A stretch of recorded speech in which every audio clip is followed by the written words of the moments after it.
Hello दोस्तों, हमारी आज की मूवी का नाम है डिलीवरी मैन। तो कहानी की शुरुआत में हम एक डेविड नाम के आदमी को देखते हैं जो कि एक लूजर है। एक दिन डेविड के पास एक आदमी आता है जो उसे बताता है कि वो 533 बच्चों का बायोलॉजिकल फादर है, यानी कि उसकी वजह से 500 से भी ज्यादा औरतें प्रेग्नेंट हुई हैं। वही क्लिनिक ने डेविड से वादा किया था कि वो अपनी आइडेंटिटी को उन बच्चों से छुपा कर रखेंगे, लेकिन उन 533 बच्चों में से 142 बच्चे ऐसे थे जो उनसे मिलना चाहते थे, इसलिए वो क्लिनिक पर बहुत ज्यादा दबाव डालने लगते हैं। अब ये सुनकर डेविड बहुत ज्यादा घबरा जाता है क्योंकि उसे नहीं पता था कि 20 साल पहले डोनेट किए गए स्पर्म्स बड़े होकर उसके पीछे पड़ जाएंगे। यहाँ डेविड किसी से भी मिलना नहीं चाहता था, इसलिए वो अपने फ्रेंड ब्रेट से मदद मांगने के लिए चला जाता है। और ब्रेट एक लॉयर था, तो उसके पास क्लिनिक वालों ने एक बड़ा पैकेज भेजा था जिसमें उन सभी बच्चों की प्रोफाइल थी जिसे डेविड इस दुनिया में लाया था। ब्रेट डेविड से उन एनवेलप को खोलने से मना करता है, लेकिन डेविड खुद को रोक नहीं पाता और उस पैकेज को खोल देता है, जहां वो देखता है कि उन 142 बच्चों में से एक बच्चा बहुत फेमस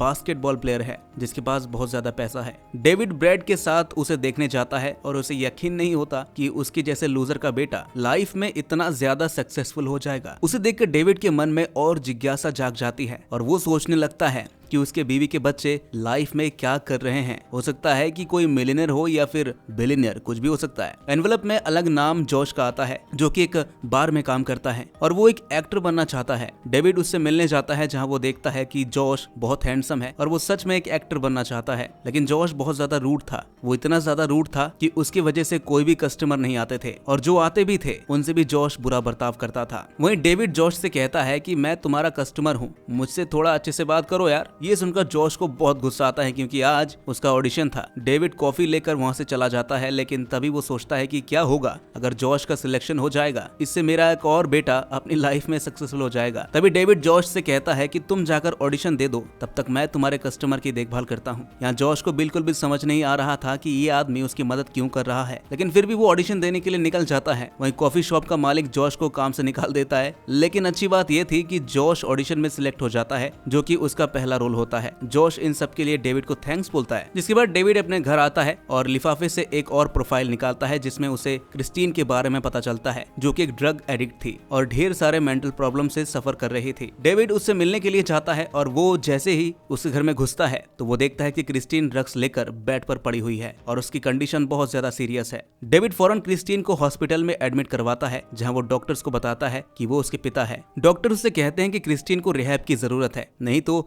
वो कभी भी ड्रग नहीं छोड़ पाएगी। वहीं डिस्चार्ज के लिए क्रिस्टीन को डेविड की जरूरत थी, इसलिए डेविड क्रिस्टीन से बात करने जाता है, जहां क्रिस्टीन उससे वादा करती है कि वो कभी भी दोबारा ड्रग्स नहीं लेगी। ये सुनकर डेविड क्रिस्टीन से रिहैब जाने के लिए फोर्स नहीं करता, पर फिर भी उसे क्रिस्टीन की चिंता सताने लगती है, जिस वजह से डेविड पूरी रात सो नहीं पाता और अगली सुबह वो क्रिस्टीन को देखने के लिए जाता है, जब क्रिस्टीन बिल्कुल नॉर्मल नजर आ रही थी। उसे देखने से लग रहा था कि वो बिल्कुल सुधर गई है। यहाँ डेविड को उन बच्चों की मदद करके काफी खुशी हो रही थी। इससे पहले उसे इतनी खुशी कभी महसूस नहीं हुई और अब डेविड को जानना था कि उसके बाकी के बच्चे क्या कर रहे हैं, इसलिए वो एक एक करके सभी बच्चों की प्रोफाइल्स देखने लगता है। उन बच्चों में से कुछ बच्चे काफी गरीब थे और कुछ मिडिल क्लास थे। डेविड थोड़ा थोड़ा करके सभी बच्चों के साथ वक्त बिताने लगता है। किसी के साथ वो सड़क पर खड़े होकर गिटार बजाता और पैसे कमाता, तो किसी के साथ वो स्विमिंग करता। वहीं उसका एक बेटा जो बिल्कुल उसी की तरह था, वो शरीर से मोटा और कद में छोटा था। डेविड उसकी भी मदद करता है। डेविड के स्पर्म से एक ब्लैक लेडी ने भी जन्म लिया था जो पेडिक्योर का काम करती थी। इतना ही नहीं, उसकी एक बहुत सुंदर बेटी भी थी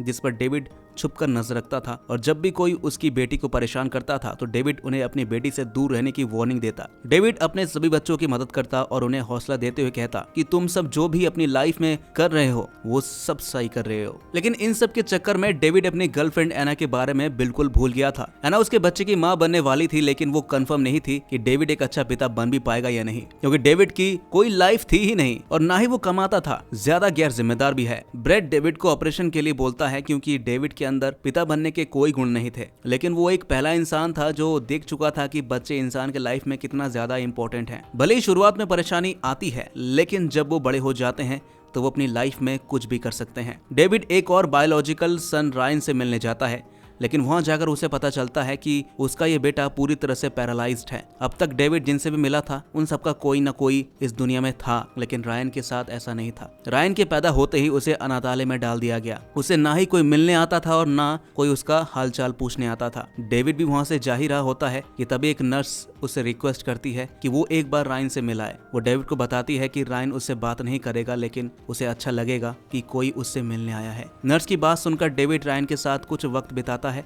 जहाँ डेविड को महसूस होता है कि जिंदगी कुछ लोगों के लिए कितनी अनफेयर होती है। किसी के पास सब कुछ होकर भी उन्हें कदर नहीं होती, तो किसी के पास कुछ भी नहीं होता। अब अगले दिन डेविड अपने एक और बेटे से मिलने जाता है, जहाँ उसे पता चलता है कि उसका ये बच्चा एक गे है। डेविड उसका पीछा करते हुए एक मीटिंग रूम में पहुंच जाता है, जहाँ पर उसके सभी 142 बच्चे इकट्ठा हुए थे, जिन्हें अपने बायोलॉजिकल फादर डेविड से मिलना था। वहीं इतने सारे बच्चे को देखकर डेविड को यकीन नहीं होता कि वो उन सबका पिता है। उन लोगों के बीच डेविड स्टारबक्स के नाम से फेमस था, क्योंकि स्पर्म डोनेट करते वक्त उसने अपना नाम फाइल में स्टारबक्स ही लिखा था। उस मीटिंग में सभी बच्चे अपने पिता को ढूंढ रहे होते हैं, लेकिन उन्हें नहीं पता था कि स्टारबक्स उन्हीं के बीच बैठा है। मीटिंग खत्म होने के बाद जॉश, क्रिस्टीन और एक दो लोग डेविड को पहचान लेते हैं, और बहुत हैरान कर देने वाली बात यह थी कि वो लोग डेविड को जानते थे, लेकिन किसी को भी उस पर शक नहीं होता कि वो उनसे कुछ छुपा रहा है। वहीं ब्रैड डेविड का बाहर इंतजार कर रहा होता है। ब्रैड डेविड को अपने बच्चों से मिलने के लिए मना करता है, और ये बात वहाँ खड़ा एक लड़का सुन लेता है। ये लड़का डेविड का पीछा करते हुए उसके घर तक पहुंच जाता है, जहाँ वो उन सभी बच्चों की तस्वीर देखकर समझ जाता है कि डेविड ही स्टारबक्स है। इस लड़के का नाम विगो है, और ये भी डेविड के बायोलॉजिकल बच्चों में से एक है। डेविड उससे कहता है कि क्या अब तुम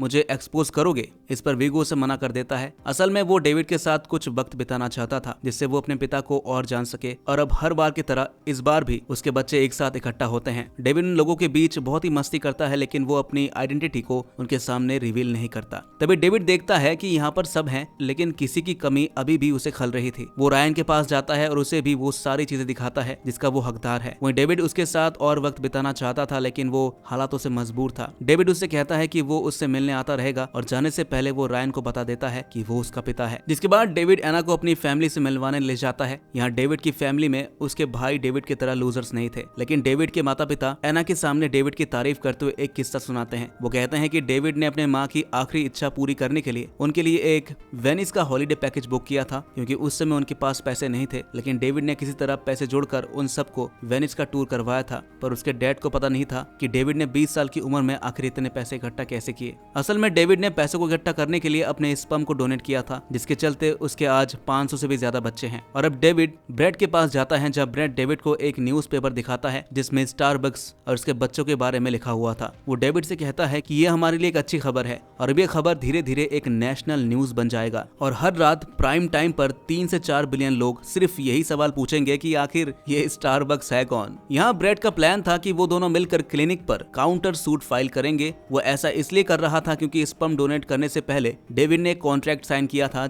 जिसमें क्लिनिक के द्वारा स्पर्म डोनेट की आइडेंटिटी को सीक्रेट रखा जाना था। लेकिन अब पूरी दुनिया को स्टारबक्स के बारे में पता चल चुका है, जिसकी वजह से उसे जाने अनजाने में जिल्लत सहनी पड़ती है। तो ऐसे में डेविड उस क्लिनिक पर केस करके इस नुकसान की भरपाई कर सकता था। इतना ही नहीं, केस जीतने पर उसे इतने पैसे मिलते कि वो अपना उधार चुका सकता था। ये डेविड के लिए एक गोल्डन अपॉर्चुनिटी थी, लेकिन डेविड ऐसा करने से मना कर देता है और वहाँ से सीधा अपने घर लौट आता है। घर आकर जब डेविड टीवी को ऑन करता है तो वो देखता है कि टीवी पर सिर्फ उसी की न्यूज आ रही है, जिसमें ज्यादातर लोग उसे ही गलत बोल रहे थे, जबकि इसमें डेविड की कोई गलती नहीं थी। उसे पता तक नहीं था कि क्लिनिक उसके स्पर्म का ओवर यूज करेगी। वहीं दूसरी तरफ डेविड के डैड को पता चल जाता है कि डेविड के ऊपर 1 लाख से भी ज्यादा कर्जा है, और जिससे उसने पैसे लिए थे वो बहुत ही खतरनाक इंसान है। अब डेविड के लिए सारे रास्ते बंद हो चुके थे, इसलिए वो मजबूरन क्लिनिक पर काउंटर सूट फाइल करने के लिए तैयार हो जाता है। असल में ये मुकदमा डेविड की पहचान छुपाने के लिए था। क्लिनिक का पक्ष लेने वाले वकील बहुत ज्यादा शातिर थे, उन्हें बहुत ज्यादा एक्सपीरियंस था। वहीं दूसरी तरफ ब्रेड था, जिसने आज तक कोई केस नहीं जीता, और ऊपर से वो अपनी बात तक नहीं रख पाता। अब एक एक करके सभी बच्चे अपने अपनी बात रखते हैं और बताते हैं कि आखिर क्यों वो अपने पिता से मिलना चाहते हैं। तभी क्लिनिक की तरफ से वकील कहता है कि अपने बायोलॉजिकल फादर के बारे में जानना इन बच्चों का बेसिक ह्यूमन राइट है, और अगर ये बच्चे जानना चाहते हैं कि इनके पिता कौन है तो इसमें क्लिनिक का कोई दोष नहीं है। ब्रेड आखिर में इतना कहता है कि उसका क्लाइंट बस अपनी पहचान छुपाना चाहता था, इसलिए उसने फॉर्म पर अपना नाम स्टारबक्स लिखा था। अगर उसे इस कॉन्ट्रैक्ट पर भरोसा नहीं होता तो शायद वो कभी स्पर्म डोनेट करता ही नहीं और ना ही कभी इतने सुंदर बच्चे इस दुनिया में आ पाते। स्टारबक्स तो क्या, दुनिया का कोई भी आदमी इस तरह का डोनेट नहीं करेगा जिससे आगे जाकर उसे बदनाम किया जाए। ब्रेट की बात सुनकर जज फैसला करती हैं कि वो एक और बार कॉन्ट्रैक्ट को पढ़ेगी और सलाह मशवरा के बाद फैसला करेगी। इधर ब्रेट और डेविड काफी ज्यादा घबराए हुए होते हैं, लेकिन अगले ही दिन पेशी में जज डेविड के पक्ष में फैसला करती है और सभी को बताती है कि क्लिनिक की लापरवाही की वजह से ब्रेट के क्लाइंट को मानसिक उत्पीड़न से गुजरना पड़ा है, इसलिए अब वो स्टारबक्स को $2 लाख जुर्माना भुगतान करेंगे। इसे डेविड और ब्रेट तो बहुत खुश हो जाते हैं, लेकिन वो बच्चे अपनी आखिरी उम्मीद को भी खो देते हैं। वो कहते हैं कि हमें फर्क नहीं पड़ता कि स्टारबक्स के बारे में लोग क्या सोचते हैं, हमारे लिए वो हमारे पिता हैं और आखिरी फैसला भी उन्हीं के पक्ष में होगा। अगर वो हमसे नहीं मिलना चाहते तो कोई बात नहीं, लेकिन हम सबके दिल में उनकी इज्जत उतनी ही रहेगी जितनी पहले थी। डेविड उनकी बात सुनकर बहुत ज्यादा इमोशनल हो जाता है, लेकिन उसे पता था कि अगर वो अपने बच्चों के सामने आएगा तो वो जीते हुए पैसे भी गवा देगा। डेविड अपने डैड के पास जाता है और उन्हें बता देता है कि वो ही स्टारबक्स है। असल में डेविड को लोन चुकाना था, इसलिए उसे पैसों की जरूरत थी, पर फिर भी वो अपने डैड से पूछता है कि मुझे क्या फैसला लेना चाहिए। डेविड के डैड उससे कहते हैं कि तुम एक लूजर हो, तुम कोई भी काम ठीक से नहीं करते, लेकिन फिर भी लोग तुमसे प्यार करते हैं और यही तुम्हारी खासियत है बेटा। लोन चुकाने के लिए उसके डैड उसे $1 लाख देते हैं और उसे कहते हैं कि तुम वही करो जो तुम्हारा दिल कहता है। डेविड बिल्कुल ऐसा ही करता है। वो अपनी फेसबुक प्रोफाइल पर पोस्ट करता है कि वो ही स्टारबक्स है। वहीं दूसरी तरफ एना डेविड के बच्चों को जन्म देती है। डेविड अपने बच्चे को देखने हॉस्पिटल में जाता है, जहाँ उसके पीछे उसके सारे बच्चे इकट्ठा हो जाते हैं और वो सब बच्चे डेविड को गले लगा लेते हैं। डेविड भी उनसे मिलकर बहुत खुश होता है। डेविड एना को शादी के लिए प्रपोज करता है, लेकिन जब एना को पता चलता है कि डेविड स्टारबक्स है तो वो उस पर बहुत गुस्सा करती है। डेविड एना से माफी मांगता है और उसे कहता है कि ये ही मेरी लाइफ है और इस बार वो एक अच्छा पिता बनकर दिखाएगा। एना डेविड को माफ कर देती है क्योंकि उसे पता है कि डेविड दिल का बहुत अच्छा इंसान है और अब डेविड के बच्चे न्यू मेंबर का स्वागत करते हैं और उसके लिए ढेर सारे गिफ्ट लाते हैं। वो डेविड के लिए बहुत खुश होते हैं और इसी के साथ हमारी आज की कहानी भी यहीं पर खत्म हो जाती है। तो दोस्तों, कैसी लगी आपको ये कहानी हमें कमेंट में जरूर बताइएगा और ऐसे ही मूवीज एक्सप्लेनेशन देखने के लिए हमारे इस चैनल को सब्सक्राइब जरूर कर लीजिएगा।